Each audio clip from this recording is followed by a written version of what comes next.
నువ్వు ఫస్ట్ ఎన్నో నెలలో వచ్చావు? 5వ నెలలో ఏదో ముందు సిజేరియన్ అయిన స్కార్ బాగా పలచబడిపోయింది, ప్రెగ్నెన్సీ కంటిన్యూ అవ్వదు అని ఎవరో చెప్పారు. చాలా భయపడిపోయి వచ్చింది తిను. సో చక్కగా డెలివరీ అయింది. 36 వీక్స్ వరకు కంటిన్యూ అయింది కదరా ప్రెగ్నెన్సీ.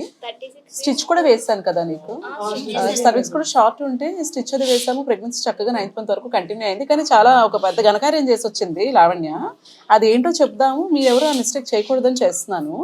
ఎన్ని రోజులు ఇప్పుడు బేబీకి? 1 వీక్ అయిందా? 12 డేస్ అయిందా? నీకు ఉమ్మిని లీక్ అవ్వడం స్టార్ట్ అయిందా? పెయిన్ స్టార్ట్ అయింది కదా? ప్రీవియస్ సిజేరియన్ తినకి పెయిన్ స్టార్ట్ అయ్యాయి. ఎన్ని గంటలకు స్టార్ట్ అయిందిరా పెయిన్? మార్నింగ్ నుంచి పెయిన్ స్టార్ట్ అయితే నువ్వు రావడం ఎన్ని గంటలకు వచ్చావు నా దగ్గరికి? నైట్ వచ్చింది 8 o'clock, 7, 8 ఆ టైంకి వచ్చారు. ఉదయం నుంచి పెయిన్ స్టార్ట్ అయితే ఇంట్లోకి వచ్చినాయి. పోనీ వచ్చింది, వచ్చే ముందు ఏం చేసి వచ్చావు? చక్కగా కడుపు నిండా తినేసి వచ్చింది. ఏం తినొచ్చావు? Fried rice. అది కూడా మమ్మీ పెట్టిందా నువ్వేనా? యాక్చువల్గా ఈవిడే రాలేదు, ఈ అమ్మాయికి పెయిన్స్ వస్తున్నా సరే రాలేదు. వాళ్ళ మమ్మీ ఎందుకన్నా మంచిది వెళ్దాము అంటే అప్పుడు బయలుదేరి వచ్చింది. రావడం లేట్ కాకుండా మళ్ళీ తినేసి రావటం.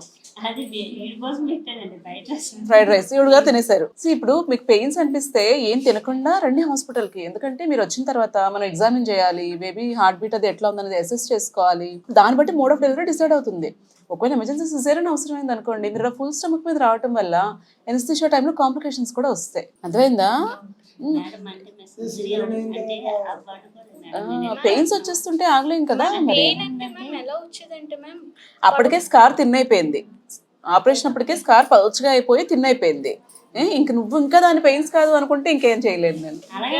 అందుకే ఇగ్నోర్ చేయకూడదు. కూర్చున్నప్పుడు పెయిన్ వచ్చేది కాదు, కూర్చున్నప్పుడు పెయిన్ వచ్చేది, పడుకున్నప్పుడు పెయిన్ తగ్గిపోయేది. ఏదైనా సరే స్లైటెస్ట్ డౌట్ లో మీరు రావాలి. మీరు అజ్యూమ్ చేసేసుకోకూడదు ఇది లేబర్ పెయిన్స్ అయి ఉండవులే అని మీరు అనుకోకూడదు కదా. మీరు హాస్పిటల్కి వస్తే మా అసెస్మెంట్ బట్టి మేము డిసైడ్ చేస్తాము. ఇంకా లేట్ అయితే స్కార్ రప్చర్ అవుతుంది. కానీ పాప కావాలనుకున్నా అవ్వలేదు, ఇద్దరు బాబులే.